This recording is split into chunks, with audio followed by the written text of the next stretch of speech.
Assalamualaikum warahmatullahi wabarakatuh.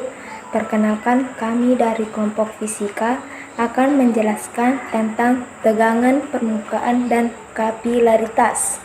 Ini saya akan menjelaskan salah satu materi fisika, yaitu tegangan permukaan dan kapilaritas.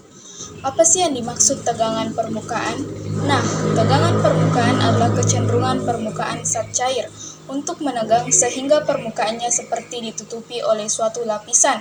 Jadi, ketika kita melihat permukaan suatu zat cair, di permukaannya itu tampak ada sebuah seperti lapisan tipis. Itu terjadi atau terbentuk karena adanya tegangan permukaan. Tegangan permukaan didefinisikan sebagai perbandingan gaya tegangan permukaan dengan panjang permukaan, atau secara sistematis dirumuskan gamma sama dengan F per D, di mana gamma itu tegangan permukaan dan F itu adalah gaya tegangan permukaan dan D adalah panjang permukaan. Nah, akibat adanya gaya kohesi dan gaya adhesi, setiap fluida memiliki tegangan permukaan dengan meniskus berbeda atau gejala kapilaritas. Apa sih itu gaya kohesi dan adhesi? Gaya kohesi adalah gaya tarik-menarik antar partikel sejenis. Contohnya antar partikel air, sedangkan gaya adhesi adalah gaya tarik-menarik antar dua partikel berbeda.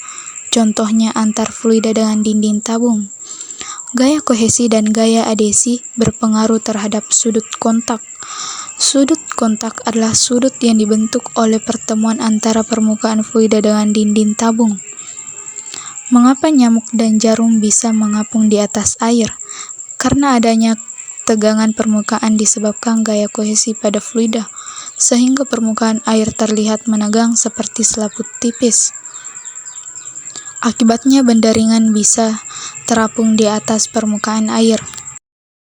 Kapilaritas. Kapilaritas adalah peristiwa naik atau turunnya zat cair pada pembuluh atau celah kecil atau pori-pori kecil.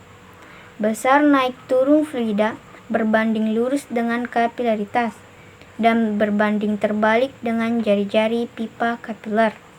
Nah, gejala kapilaritas terjadi pada naiknya minyak pada sumbu kompor, air yang membasahi serbet, menyebarnya tinta pada kertas, penyerapan air oleh akar tanaman, merembesnya air pada dinding. Nah, kenaikan atau penurunan suatu fluida dalam pipa kapiler itu dapat dirumuskan H sama dengan 2 kali gamma cos theta dibagi rho GR, di mana H itu merupakan ketinggian fluida pada pipa kapiler. Kemudian gamma itu merupakan tegangan permukaan, theta merupakan sudut kontak, rho merupakan massa jenis fluida, G-nya adalah percepatan gravitasi, dan R-nya adalah jari-jari pipa kapiler. 2. Kapilaritas. Kapilaritas adalah gejala naik turunnya fluida pada pipa kapiler. Pada air, permukaan air akan naik. Pada raksa, permukaan air akan turun.